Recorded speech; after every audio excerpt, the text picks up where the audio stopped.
All right, welcome to Life Extension Live. I'm Dr. Mike, and today I have a special guest with me, Holli Ryan. She's a registered dietitian. Welcome to the show. Thank you. So today we're going to talk about something I think most people love, right?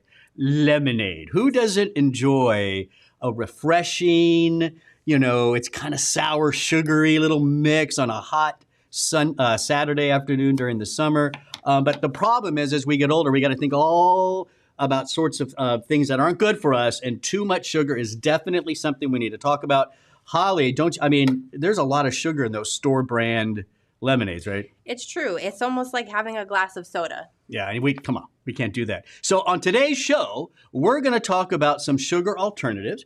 And as you can see, we have a little taste test coming up, right? That's right. But before we dive into that, Holli, since you're the registered dietitian, I thought I'd take this opportunity to help us, myself and the audience, understand a little bit more about these alternatives, because there's a lot of words that are thrown out that I think confuse people. Natural, artificial. Does it really have calories or not? What's this thing about glycemic index, right? So let's start with natural versus artificial. How do you define that as the RD? Yeah, so I'm always for natural when possible. Essentially, natural means it's naturally occurring. It comes from a plant, whereas the artificial is, we don't have any of the artificial ones here today. These ones are all natural, but artificial means man-made, created in a laboratory. Right. And natural doesn't mean there's not processing going on. That's a whole different story, right? You still got to process the natural plant to some extent to get to the sugar alternative. Calories, now that's another confusion, because some of them show calories, these sugar alternatives, some show 0 calories. People are kind of, well, what's going on there? Yeah, so in terms of these sugar alternatives, they're going to be 0 calorie options, and then ones that do still contain calories. There's also this terminology, nutritive versus non-nutritive. So non-nutritive, those are going to be your 0 calories, 0 sugar options. Right. Basically what they're saying, if it has calories, that they consider that nutrition in a sense, because that's where we make our energy from. Right. And sometimes they'll even contain some macronutrients, micronutrients. Good point. Yeah. And then glycemic index. This is another word that's thrown out there, right? And people just don't really understand what that is. Help us out. Yes. So glycemic index, it's a number given to foods. It's a rating from 0 to 100. And it refers to how a food or beverage is going to affect our blood glucose levels, our blood sugar, right? So foods that have a GI of 70 or higher are going to be considered high glycemic index. Mm-hmm. So what that means is after 2 hours of consuming that food or drink, scientists look at what the effect is on our blood sugar levels. Right. They're looking for kind of like that spike, and how much that spike is. The greater that spike, the higher the glycemic index, right? Yeah. Correct, yes. All right. So we'll talk more about that, especially as we get over to this group over there. Now, you mentioned the artificial ones, right? Let's avoid the artificial ones. They're made up in a lab. They're made by a chemist, not nature, all that kind of stuff. What are some of the reasons, though, we don't like those as choices? Yeah, so there's a few interesting theories around how they impact our brain and our response. So because they're 100, 200, 400 times sweeter than sugar in some instances. It's crazy, isn't it? Yeah. They could actually kind of desensitize our palate a little bit, and that extreme sweetness could actually leave us craving more sugar.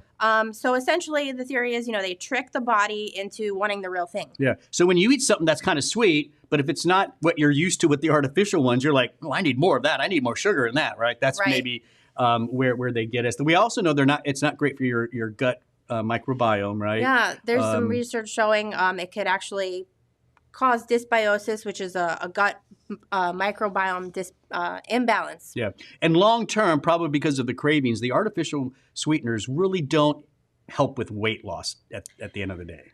That's true. The World Health Organization came out with a statement recently, said, hey, don't use these as a method for long-term weight loss. Right. There's better choices. And so the main ones, we have the pink pack, right? The pink one, that's saccharin, right? So the ones that you want to avoid. So saccharin is the sweet and low, the pink packet. That's right. And then aspartame, it's going to be, I believe, the blue packet, also known as Equal is the brand name. And then the last one you want to avoid, sucralose, Splenda. So that's the yellow one? That's the yellow one. Okay. Yeah. If you're at a cafe, you see that little dish on the table with the different packets, you'll want to avoid those for the most part. But you may start seeing this green one, stevia, which we'll talk about in a little bit. That's a better option. Yeah. Green packet, go. Green means go. That's right. The rest of them, no. It's a good way to think about it. All right, let's get into our little taste test here. Okay. I'm excited for this. So kind of explain to us, just real quickly first, the setup, these columns here we have. Yeah, so our approach today is from the sugar alternatives, we want to taste how the 0-calorie options, 0 sugar, 0 calorie, stack up to, good old cane sugar. Yeah, so this is the good old fashioned one we all remember as kids drinking that kind of stuff, right? And then we have the 0-calorie one. So let's do this first, and then we'll talk about this other group over there. Okay. Sounds so good. let's take a sip of good old fashioned regular sugar. We know this is going to be good. I know. Yeah. I mean, come on. I'm chewing ice. I mean, that's just classic. Classic. Right? Yeah, very you good. took another sip. See, It's so good. Yeah, and that's the kind of stuff where you can just go, and maybe you start drinking too much. Now you get a lot of sugar. Okay, we already know the classic one's good, but we always want to have a control. Yes. We're comparing these to that. I'm really interested to try these. So we're going to try stevia first. Yeah. So stevia, natural, 0 calories. 0 calories. And yeah, there's some interesting research that it could actually be helpful for blood pressure. The steviosides. Not bad at all. I got to stop, Robson. I got to stop eating the ice. Yeah, that is good, actually. I don't mind that at all. Mm-mm. I think it's actually pretty close. Yeah. That is pretty close. I like it. A lot of people with stevia, I even have friends that say they it's too much of an aftertaste or something for them. In this kind of preparation, I don't take no aftertaste to me. That's kind of where I'm coming from too, is with these, I don't like the aftertaste, but I'm really not detecting it that much with this. Now, monk fruit, but you wanted to say something about this because this is pure monk fruit, right? Yes. So when you're going to the store looking for monk fruit, you'll find a lot of blends in the powdered form. So I wanted to take a little bit of a purist approach today. I did the liquid monk fruit extract because these powder forms of monk fruit, they're going to be oftentimes either stevia or erythritol mixed with the monk fruit. Yeah. When you go to your store, you're going to see a lot of those blends. A lot of blends, even with some of these other ones. So just something to keep in mind. Okay. Now, with the monk fruit and the stevia, so when we made these, this was like, we had the equivalent amounts, right? Is that kind of, so we're tasting the same amount of these sugars versus alternative sugars, right? So I followed 4 different recipes, each calling for, so like, for example, this one I made a simple syrup. It called for sugar, 1 cup of sugar, 1 cup of water to make the simple syrup. The stevia called for 1.5 cups. So not exactly equal in terms of the amount, but the erythritol and sugar was a 1-1. The sugar syrups, yeah. All right, taste this. Okay, I tasted which one was yours? That one? That was mine. Okay, yeah. let's see. Let's see what you think before I say anything. Okay, sour. I don't get much sweetness out of that. Yeah, it's a bit sour, but not bad. I mean, it's not bad, but it did catch me off guard. I kind of winced a little bit. So far, my least favorite, but it's actually not that bad. Okay, and then we have our erythritol. Right now, this is again natural, 0 calorie. That's the key thing here. These are natural 0 calories. Right. So, erythritol is actually a sugar alcohol, ends with the OL.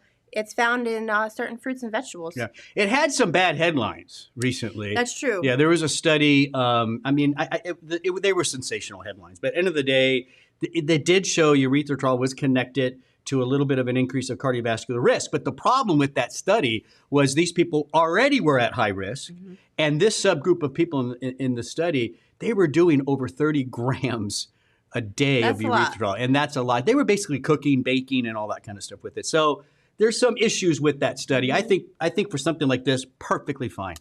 Yeah. So a packet of it, for example, is 1.5 grams. Yeah. Versus the study used 30 grams. Over 30 grams. Okay, let's taste then. I think I'm going to like this one. Well, wait, hold on now. Sour. Mm-hmm. I taste I taste the erythritol a lot to me. Like if there's this one to me had an aftertaste. And it really wasn't an aftertaste. I kind of tasted it right away. Okay, yeah. And now I'm definitely tasting erythritol. I do taste the erythritol. Right. So, the winner, I think we're both going to point to the same thing. 1, 2. Did it! Yeah, for sure. The stevia, I think, matched our control. Yeah, it was good. I'm still tasting the erythritol. Yeah, and what was interesting when I made this one also called for a simple sugar, and it didn't stay liquid. It crystallized. So if you do make it with the erythritol, keep that in mind that it could recrystallize and separate. It won't be like that nice liquid like the cane sugar, simple sugar. Yeah. So here's what I would do. I would start with these, find which one you like. If you find one, stick with it. However, Holly, some people still want a little sugar. Right? Hey, so we have some other choices, right? That's right. So ultimately, for whatever reason, if you find you don't like these, the aftertaste, what have you, there are other options. So we're going to talk a little bit about these over here. And so cane sugar, also known as table sugar or sucrose, right? Sucrose contains 50-50 ratio of glucose to fructose, other sugars. Now, these alternatives over here are going to be not 50-50. They're going to be a little bit higher in fructose. Okay. The reason that becomes relevant and important here is that fructose is metabolized differently compared to glucose. It's metabolized slower, and therefore it's going to leave us with a lower glycemic index, less of a sugar spike. Yeah. And that's, you could say that for a lot of natural sources like fruits and vegetables. They're going to have more of the fructose in general. That's true. In nature. So the glycemic, so if we're going to compare these, now these are the nutritive one. These are the ones that have some calories, right? Some sugar. That's right. We're going to compare it to table sugar, which had a glycemic index, what did you say, 68? 65? So 65, it has a glycemic index of 65 and 48 calories per tablespoon. So let's go to your, where do you want to start? What's your favorite, I guess? So let's start with coconut sugar. So coconut sugar, glycemic index of 35. Okay? Hey, not bad. Not bad. Half-ish. Half-ish. So what's interesting about coconut sugar, it has a little bit of fiber in it, which is nice. That's good. Because remember, these ones are the nutritive ones. They contain, nutrition. So it will have a less of effect on the glycemic index and a small amount of minerals and fiber. Okay. Moving over to honey. Honey is amazing. Lots of great properties, antimicrobial properties. I know you guys did a nice show about honey. On it. Yeah. Yep. But interestingly, honey has 64 calories per tablespoon versus the 48 Which calories. Which is more than just regular sugar.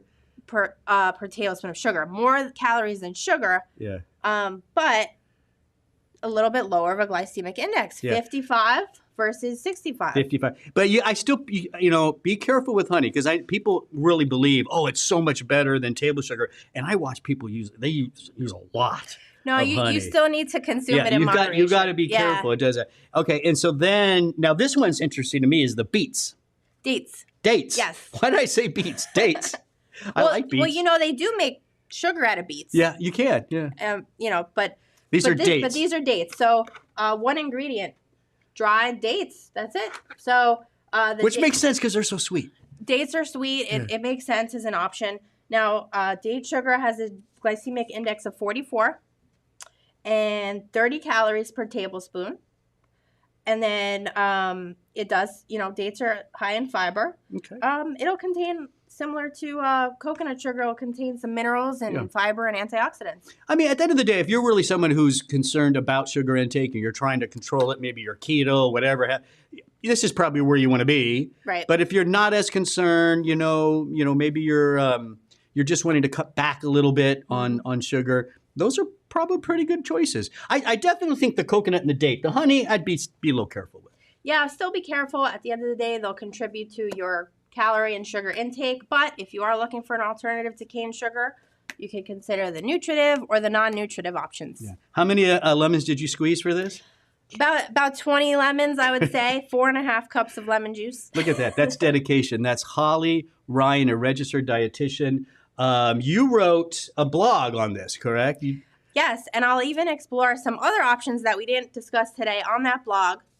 And lifeextension.com/sugar alternatives. Lifeextension.com/sugar alternatives. It'll be up there on the screen. Holly, thank you for joining me. Yeah, I always thanks have a for lot of having fun me. when you come on. These are always really fun. Thank you. You should check out the milk one we did. Yes, we did if you missed it, we did a milk taste test, milk alternatives. Some of those were pretty bad. Some of them were pretty good, right? Anyways, don't forget we go live every Wednesday at 12 noon. Please join us and like and share, comment, click the interested button. That way, every time we're about to go live, it tells you we're about to go live. We also are live on YouTube as well. That's every Wednesday, 12 noon. We'll see you there next time. I'm Dr. Mike. Bye.